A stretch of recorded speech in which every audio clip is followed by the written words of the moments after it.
Hello, nous revoilà pour un nouvel épisode aujourd'hui où je vais parler en freestyle complet. C'est assez rare, mais c'est un épisode que j'ai pas partagé parce qu'il est tellement proche de ce que enfin que j'ai pas préparé, pardon, parce qu'il est tellement proche de ce que j'ai vécu. C'est un épisode sur le burn-out. C'est un épisode sur le burn-out et donc c'est un épisode où je vais d'abord parler du burn-out tel quel et puis je vais vous expliquer comment votre habitat peut renforcer et vous empêcher de sortir du burn-out. Donc voilà, j'ai quelques points clés à voir avec vous, mais on va voir un petit peu où cet épisode mène. La raison pour laquelle j'ai envie de parler de burn-out, c'est parce que c'est un truc de dingue, le nombre de personnes que j'ai en formation qui ont fait un burn-out ou qui sont en burn-out. Donc, vous le savez peut-être ou pas, je le pose là ici, mais ça fait maintenant quelques années que je forme à faire tout ce qui est lié au bien-être dans l'habitat. Donc, je forme au feng shui, à la neuroarchitecture, à la psychologie de couleur, tout ça sous la forme d'une grande formation. Et donc, de base, cette formation, elle était vraiment pour des architectes et pour des décorateurs, pour rajouter cette discipline du bien-être à leur métier.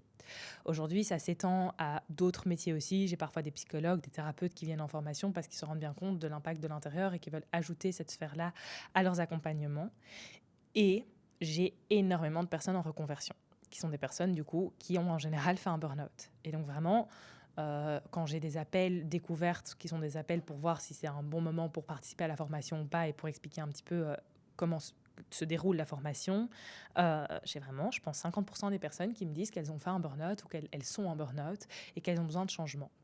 Et donc, bon, je comprends parce qu'il y a toute une reconversion professionnelle qui est quand même quelque chose qui arrive souvent dans la crise de la quarantaine ou de la cinquantaine, et c'est très bien parce que ça permet de faire quelque chose de nouveau dans sa vie. Mais ça veut dire que ce burn-out est quand même très présent et qu'il est fort là. Et pourquoi est-ce que j'ai envie de vous parler de ça aujourd'hui? C'est parce que du coup, je sais qu'il y a beaucoup de personnes qui traversent ça et je trouve que le terme burn-out est un petit peu généralisé. Moi, j'aime bien quand même juste parler de fatigue intense et de ras-le-bol et de manque de motivation. Pour moi, le burn-out, c'est ça. Moi, je l'ai dit dans un des épisodes, j'ai été diagnostiquée, entre guillemets, avec un burn-out à 19 ans. Je me sentais pas du tout en burn-out. J'ai trouvé à ce moment-là que le mot était vraiment démesuré par rapport à ce que je vivais. Et en fait, en réalité, je vais pas vous mentir, je m'identifie pas du tout à ce mot-là. Parce que pour moi, le burn-out, c'est vraiment quelque chose je suis désolée de le dire comme je le pense, mais qui est un peu à la mode. C'est un truc qui est en train de sortir, en mode je suis en burn-out, ok. C'est un truc même que les médecins utilisent de plus en plus, alors qu'avant, les médecins ne parlaient jamais de burn-out. En réalité, on parle ici juste d'un ras-le-bol, d'une fatigue chronique, de je ne sais pas ce que je veux, je n'ai plus de motivation. Et donc, le burn-out, il peut prendre plein de formes, il peut prendre plein d'intensités. Et en fait, pourquoi est-ce que j'ai décidé de faire cet épisode? C'est parce qu'en fait, le burn-out, il pourrait être très court. Ça pourrait être quelque chose qui est une phase où on ne sait pas trop où on va. Moi, j'aime bien appeler ça dans des termes différents, plutôt psycho-émotionnels, j'appelle ça un conflit de direction. Un conflit de direction, ça veut dire qu'on est dans un moment de notre vie où on ne sait pas quelle direction prendre. Et en fait, le burn-out, c'est ça. Et la grande problématique, c'est qu'en se diagnostiquant, en quelque sorte, ou en étant diagnostiqué d'un burn-out, je vois des personnes parfois rester dans cette phase de doute et de transition pendant 1 an, 2 ans, 3 ans, parce qu'on est en burn-out. Alors que ça pourrait durer littéralement 3 semaines, quand on comprend que c'est un conflit de direction et qu'on doit faire un choix, qu'on doit changer et qu'il y a quelque chose qui doit bouger. Et donc évidemment qu'il faut du temps pour reprendre de l'énergie, qu'il faut du temps pour être de nouveau en forme, pour être motivé. Mais ce temps, c'est une récupération énergétique parce que notre fatigue est trop profonde, donc celui-là on en a besoin, mais cette récupération elle peut aller très très vite si on retrouve la motivation et qu'on retrouve le bon chemin. Et donc c'est pour ça que moi j'aime bien parler d'un conflit de direction plutôt qu'un burn-out, c'est que en fait le burn-out il dure tellement longtemps parce qu'on ne sait pas où on va, et donc en fait on renforce cette énergie de fatigue, de manque de motivation, de pas savoir où on en est. Et donc parfois il y a des personnes, oui, que je rencontre qui sont en burn-out depuis 3 ans, mais en fait c'est parce qu'elles n'ont pas encore ciblé là où elles voulaient aller, et donc elles sont dans cette espèce de conflit de direction et de flou pendant très très très longtemps. Donc euh, ce burn-out, je suis quelque part très contente de l'avoir vécu personnellement à 19 ans parce que j'ai senti et j'ai vécu à quel point on peut être épuisé d'une situation. On peut être tellement fatigué. Moi, vraiment, je pense que j'ai mis 6 mois à retrouver de l'énergie. Mais la réalité et la vérité, c'est que j'ai retrouvé de l'énergie le jour où j'ai trouvé ce que je voulais faire et que j'ai retrouvé une motivation à me lever le matin. Et donc, on devrait mettre notre énergie là-dedans, dans se dire, OK, mais pourquoi est-ce que je suis en conflit de direction? Qu'est-ce qui ne me convient pas? Et qu'est-ce que je peux concrètement actionner là maintenant pour déjà en sortir? Et ça ne veut pas dire qu'on ne doit pas se laisser du repos, ça ne veut pas dire qu'on ne doit pas se laisser toucher le fond du fond du fond et être au lit pendant 3 semaines, 4 semaines s'il faut, ou même plus. Mais ça veut dire qu'il faut mettre l'attention sur, OK, qu'est-ce qui va me remotiver dans mon quotidien pour sortir de cette phase de burn-out. Et donc, la raison pour laquelle je fais cet épisode aujourd'hui, c'est parce que je vois des intérieurs et des aménagements intérieurs qui nous maintiennent dans cette énergie de fatigue et de burn-out beaucoup trop longtemps. c'est pas nécessaire. On peut vraiment récupérer beaucoup plus vite que ça. On peut sortir de cette situation beaucoup plus vite que ça. Et le problème, c'est que comme tout est un phénomène énergétique, on va mettre dans notre intérieur l'énergie du burn-out littéralement. Et je vais vous donner des exemples, mais ce qui fait qu'on va rester dans cette énergie beaucoup trop longtemps. Donc, comme toujours dans l'habitat, ce n'est jamais à cause de notre intérieur qu'on est en situation de conflit de direction ou qu'on est en fatigue ou qu'on est en mode burn-out. Ce n'est pas à cause de notre intérieur, mais notre intérieur va renforcer cette problématique très, très, très souvent. Et en fait, c'est normal. Alors, la situation que je rencontre souvent, et voilà, ça ne veut pas dire que c'est celle de chacun, mais c'est une situation que je rencontre souvent, c'est que pendant ces phases de transition, pendant ces phases de fatigue et de burn-out, en général, on est quand même écarté. On n'est plus au boulot, on prend un moment pour soi, on est chez soi, beaucoup chez soi. Et donc, il y a pas mal de personnes qui, à ce moment-là, prennent le temps, qu'on ne prend pas dans la vie de tous les jours, de changer des choses dans leur intérieur. Changer des meubles de place, changer les couleurs, repeindre. Parfois, ça va même plus loin. On achète une nouvelle maison ou un nouveau logement ou un nouvel appartement en période de burn-out. Le problème de ça, c'est que c'est très bien parce qu'il faut se mettre en action, il faut bouger, il ne faut pas rester dans la victimisation et dans son lit toute la journée. Mais le problème de tout ça, ça veut dire qu'on fait ses choix à un moment où on ne va pas bien. Et on fait ces choix-là à un moment où notre énergie est une énergie de fatigue. Et donc, rappelez-vous, j'en parle quand même souvent dans mes épisodes, comme tout est une question de fréquence et d'énergie, si vous êtes en burn-out et que vous êtes dans le flou, vous n'allez pas avoir envie d'aménager votre intérieur avec de la gaieté et de la joie. C'est trop décalé de ce que vous êtes en train de vivre. C'est une autre planète, quoi. Et donc, ça ne va même pas vous venir à l'esprit. J'aime bien donner l'exemple d'une cousine, voilà, une proche, qui a vécu à un moment donné un deuil d'une fausse couche et qui, pendant tout un moment, est passée par une phase où elle voulait mettre que du noir. Et c'était très bien, parce que le noir représente le deuil, ça je vous expliquerai dans un autre épisode. Mais donc pendant tout un moment, elle a porté du noir, elle a fait ses ongles en noir, et c'était en plein été, il faisait super chaud, et elle avait des ongles noirs. Chose qui, en vrai, est quand même assez... c'est pas hyper logique, quoi, ça donnait pas hyper bien. Et un jour, je lui ai rien dit, je l'ai laissé vivre son deuil, c'était hyper important de passer par ces phases de deuil, j'en reparlerai dans un épisode de podcast. Et à un moment donné, elle arrive et elle est partie refaire ses ongles et elle met, je sais pas, c'était de l'orange, je crois, un truc du style, ou du rose, quelque chose d'assez doux.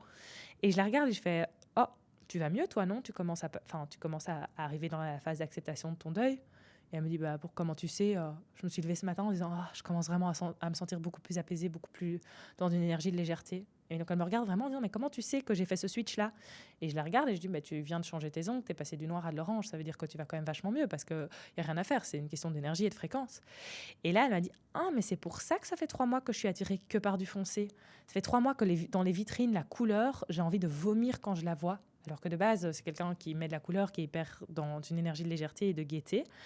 Et en fait, c'est parce que son énergie à ce moment-là était une fréquence de deuil par laquelle il faut passer. Donc ça n'a aucun sens d'aller mettre des couleurs joyeuses. C'est juste trop lointain de ce qu'on est en train de vivre. Mais c'est des vêtements, c'est des ongles, c'est temporaire, c'est cyclique. Le problème de l'intérieur, c'est qu'on va cristalliser quelque chose pendant beaucoup plus longtemps. Si vous repeignez tout votre intérieur dans une énergie qui représente le burn-out, je vous expliquerai après quelle couleur est la couleur catastrophique pour ça, après vous n'allez pas repeindre 6 mois plus tard.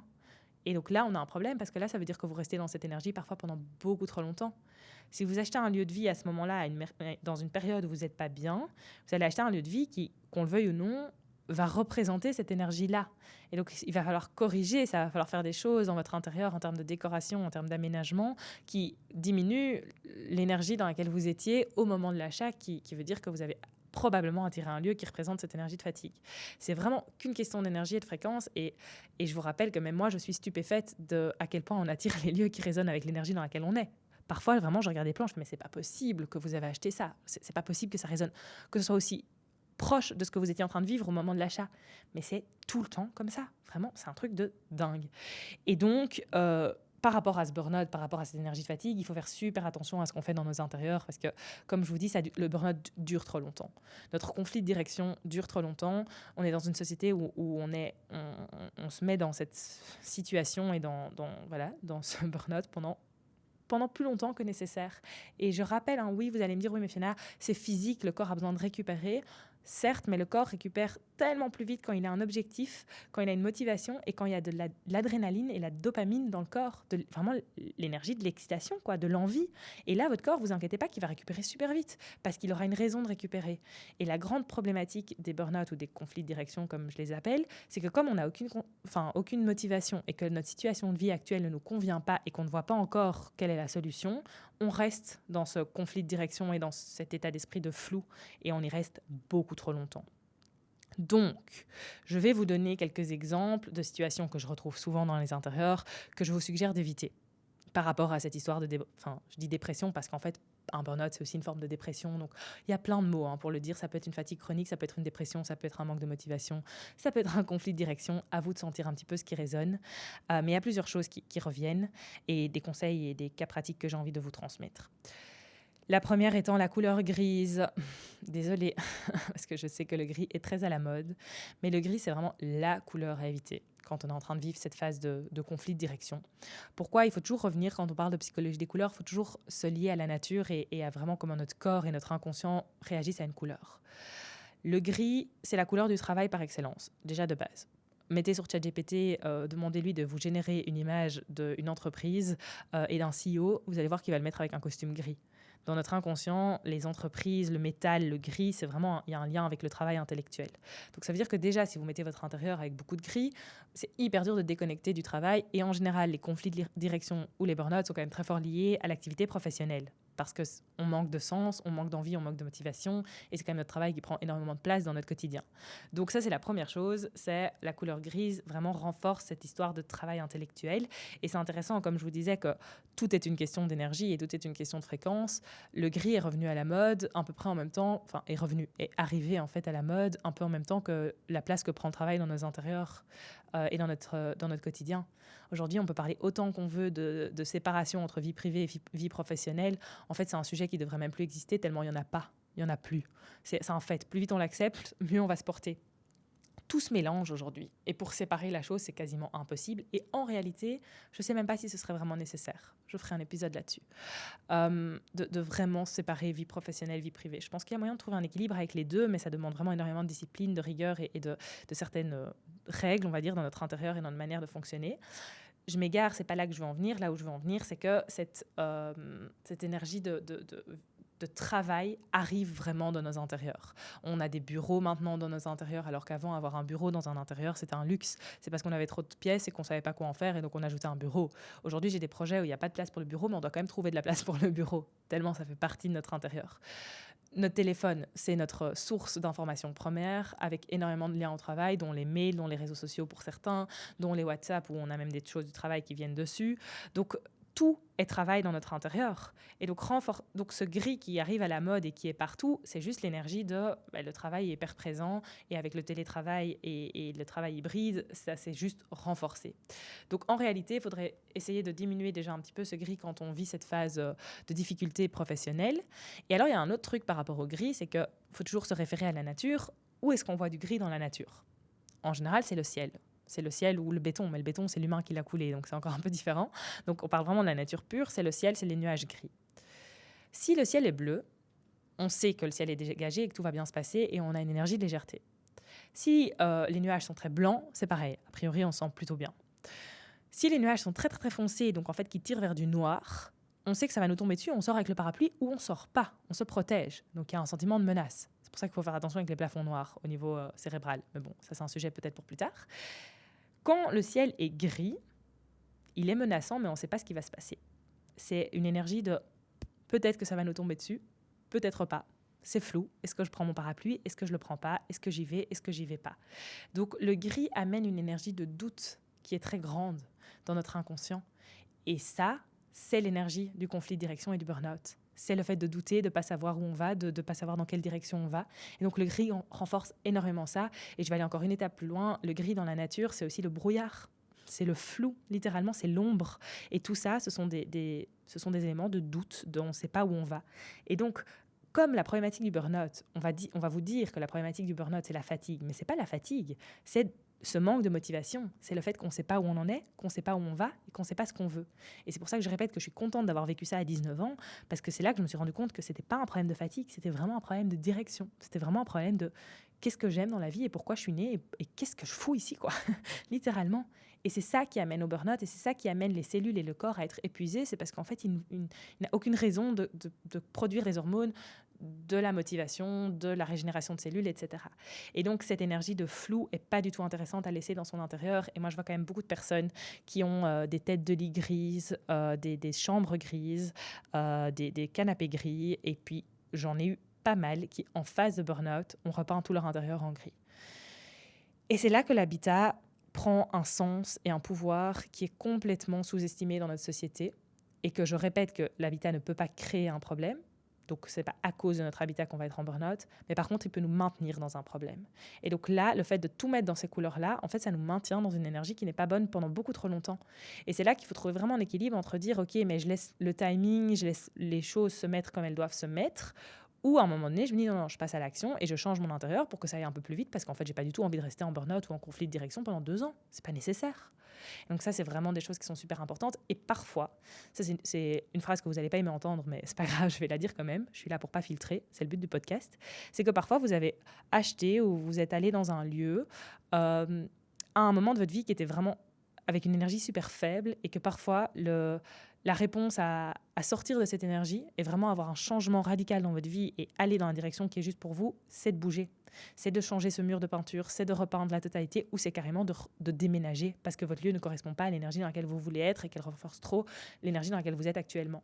Et donc là, je vous suggère d'aller voir l'épisode de podcast. Je pense que c'est le numéro 4, mais je peux me tromper, donc il faudra vérifier. Mais je vous suggère d'aller voir l'épisode sur le déménagement et quand savoir quand c'est le bon moment de déménager parce qu'en fait, déménager, c'est pas très grave et ça peut être dédramatisé un petit peu aussi et ça peut être beaucoup moins lourd que ce qu'on pense.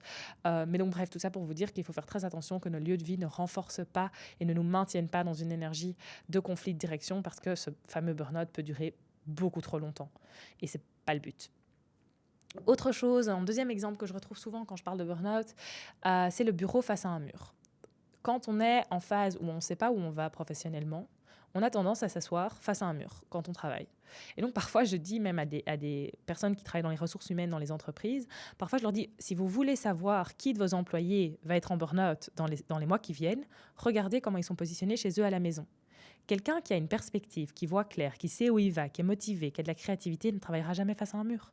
Parce que travailler face à un mur, au niveau inconscient, c'est travailler face à un blocage. C'est ne pas avoir de perspective. Alors que s'il y a bien une chose dont la mémoire cellulaire a besoin et l'humain a besoin, c'est de voir la perspective et c'est de toujours voir ce qui peut venir au loin. Pour pouvoir, se protéger de tout danger si jamais un danger doit arriver au loin, et deux, pour avoir vraiment cette perspective. Et dans la langue française, on le dit, quand on ne trouve pas une situation, on dit quoi comme phrase ? On dit « je suis face à un mur ». Donc, je suis face à un blocage. Et donc, quelqu'un qui se met face à un mur, c'est quelqu'un qui est déjà dans une énergie de blocage. Et donc, s'il y a bien une chose qu'il faut faire quand on sent qu'on arrive dans un conflit de direction, quand on arrive dans un manque de motivation, qu'on ne sait pas où on va et qu'on est dans une énergie de flou, c'est de changer sa position de bureau pour ne plus être face à un mur. Ça va juste renforcer le problème. Et c'est souvent comme ça, parce que c'est toujours la même histoire, c'est toujours une question d'énergie. Les personnes qui me disent « oui, mais finalement, moi, j'ai pas envie, je suis bien face à un mur, je trouve pas d'autre solution ». Si vous ne trouvez pas d'autre solution et que vous êtes obligé de travailler face à un mur, c'est qu'en fait, vous n'êtes pas prêt à voir la solution. Parce que des solutions, il y en a toujours. Vous pouvez toujours aller travailler à votre table de salon. Vous allez me dire, oui, mais c'est pas top pour la vie privée et vie professionnelle. Peut-être, mais c'est toujours mieux que de travailler face à un mur. Parce que si vous êtes face à un mur et que vous sentez cette énergie de blocage, vous êtes juste en train de la renforcer tout le temps et vous vous offrez même pas la possibilité de voir que la vie a des options pour vous. La vie a des possibilités pour vous. C'est juste que là, dans l'instant présent, vous n'arrivez pas à les voir. Vous n'arrivez pas à sortir de cette énergie-là. Mais donc, cette histoire de bureau face à un mur, ça, c'est aussi quelque chose qui est quand même très, très important et que je retrouve presque chez tout le monde qui est dans un conflit de direction et qui ne sait pas où il va parce que c'est vraiment l'énergie de se mettre face à un mur. D'autres choses qu'on va trouver dans l'intérieur quand on est dans cette fameuse histoire de burn-out et de dépression ou de conflit de direction, c'est qu'on va trouver énormément de liens au travail dans la maison. C'est normal, je vous dis, le burn-out en général, c'est en lien avec notre activité professionnelle. Et donc, il faut faire attention que notre maison et notre environnement ne renforcent pas tout le temps des liens avec le travail. Et donc, le travail, c'est pas seulement le travail vraiment par rapport à votre métier, ça peut aussi être le travail de développement personnel. Je connais énormément de personnes, évidemment, et ça, c'est génial et je vous encourage à continuer à le faire. Quand on est dans une phase compliquée et qu'on est un petit peu en burn-out ou en conflit de direction, mais on va se poser des questions. Donc, on va commencer à lire plein de livres sur le développement personnel, comment sortir de tout ça, et il faut faire tout ça. Mais donc, ça fait que parfois, je rentre dans des intérieurs où il y en a partout, mais vraiment partout. C'est pas pour rien qu'on dit je travaille sur moi. Je fais un travail sur moi. Ça veut dire qu'on lie tout ça à du travail, à une obligation. En fait, il faudrait trouver une autre phrase. Pour le travail sur soi, ce serait intéressant de changer ça parce que ça veut dire que cellulairement, on lie le fait de s'occuper de soi à quelque chose de lourd et en lien avec le travail. Mais bon, ça, c'est vraiment une question de vocabulaire. Mais ce serait bien, si vous avez des suggestions de comment on pourrait dire je travaille sur moi sans utiliser le mot travail, ce serait quand même intéressant. Mais ça veut dire que pour notre cerveau inconscient, avoir des livres de développement personnel partout, c'est aussi un lien au travail en permanence. Avoir la couleur grise partout, c'est un lien au travail. Avoir notre ordinateur, notre téléphone partout, c'est un lien au travail parce que vous savez très bien que votre téléphone, vos mails sont dessus, c'est pas très important, mais votre inconscient, lui, il va lier tous ces outils à votre activité professionnelle. Et donc, c'est vraiment important, même dans les bibliothèques, dans les éléments de décoration, de faire une fois le tour de votre intérieur et de vous dire, mais est-ce qu'il y a des choses dans mon intérieur, visuellement, qui renforcent mon lien au travail? Et d'essayer temporairement de diminuer un petit peu ça parce que, comme je vous dis, c'est super important de laisser de la place à votre cerveau pour autre chose, pour du nouveau, pour une nouvelle énergie. Et ça va être très très compliqué en période de conflit de direction ou de burn-out de commencer à mettre, des photos de soleil partout, des symboles de choses super positives et de motivation. Ça ne va pas être l'énergie dans laquelle vous êtes, donc il faudra trouver une phase de transition. Il faudra trouver des choses, en tout cas dans votre intérieur, qui ne renforcent pas la problématique temporairement, pas des symboliques qui sont tout le temps en lien avec ce que vous êtes en train de vivre. Et puis après, plus tard, quand vous irez mieux, on pourra mettre des symboliques, des couleurs qui correspondent à l'énergie dans laquelle vous avez envie d'être et de la direction dans laquelle vous allez. Mais d'abord, le plus important, c'est de faire une fois le tour, vraiment de regarder dans chaque pièce, est-ce que j'ai des choses qui me font penser au travail, pas rationnellement, mais inconsciemment, des liens au travail. OK ? Et alors, le quatrième élément, et celui-là, c'est très très difficile pour moi de vous donner des conseils comme ça en audio sans avoir vos plans et votre intérieur, mais c'est quand même important que je le nomme, c'est les problèmes de circulation d'énergie. Donc la circulation d'énergie, c'est le courant d'air qui passe de porte en porte, d'espace en espace, d'ouverture en ouverture en fait. Donc si c'est la canicule et qu'il fait 32 degrés et que vous avez besoin de faire un courant d'air, vous allez ouvrir vos portes et vos fenêtres, ça c'est la circulation d'énergie. Et la circulation d'énergie, elle est tout le temps présente. Que vous ouvrez vos fenêtres ou non, l'air passe au travers des châssis. Alors, c'est un petit filet d'air, c'est très léger, mais il passe. Si vous regardez vos portes, vous voyez bien qu'il y a un trou en dessous, un trou sur les côtés.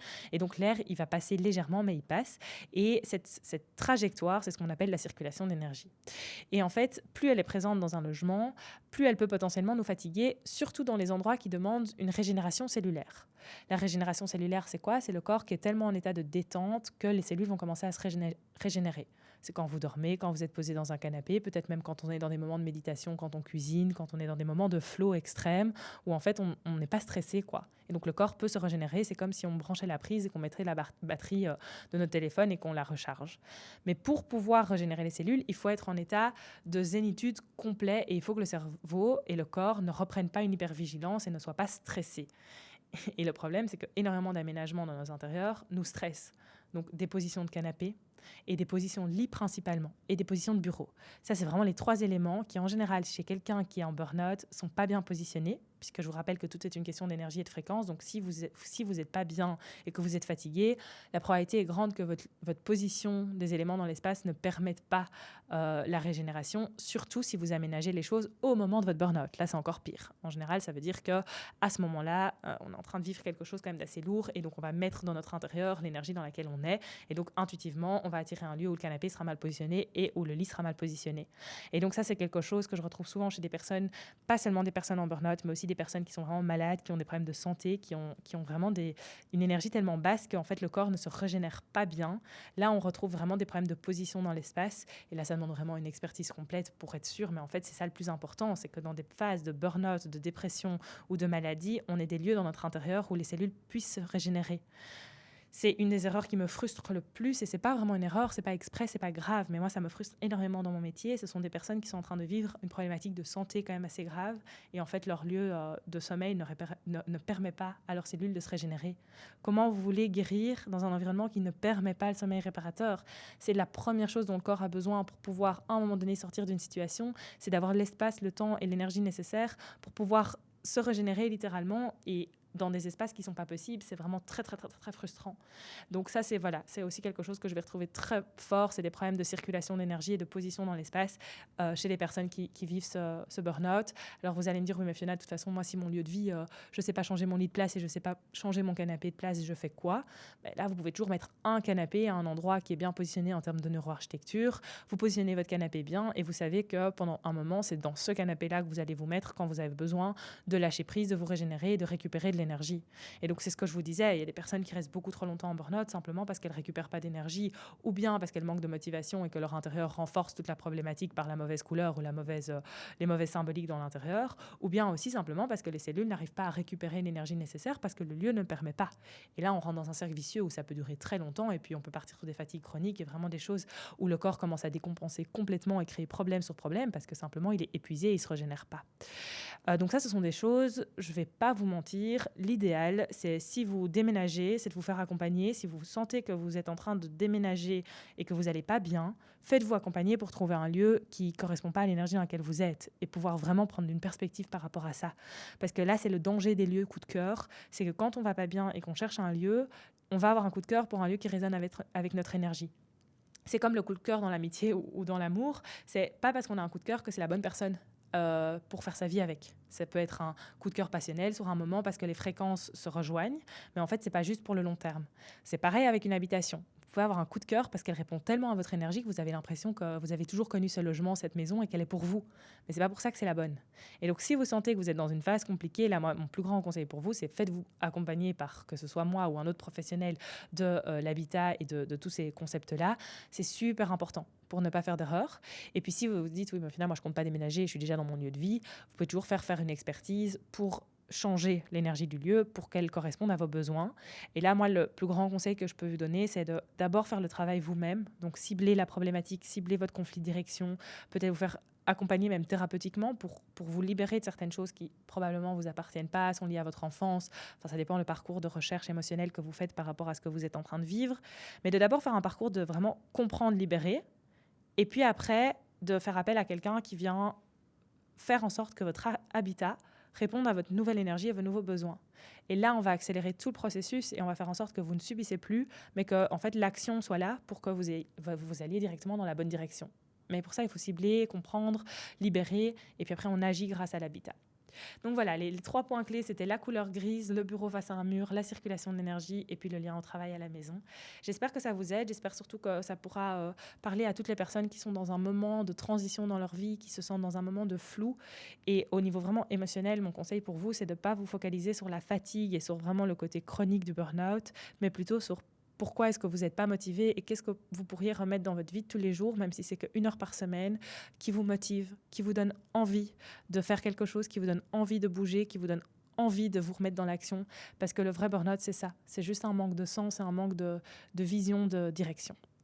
Merci d'avoir été avec moi aujourd'hui. Je vous mets les liens importants par rapport à cet épisode, par rapport à mes accompagnements et tout ça. Je vous mets tout ça dans la description, comme ça vous pouvez toujours tout retrouver par rapport à ce dont je parle. Et puis je vous retrouve la semaine prochaine pour un nouvel épisode. Ciao, ciao!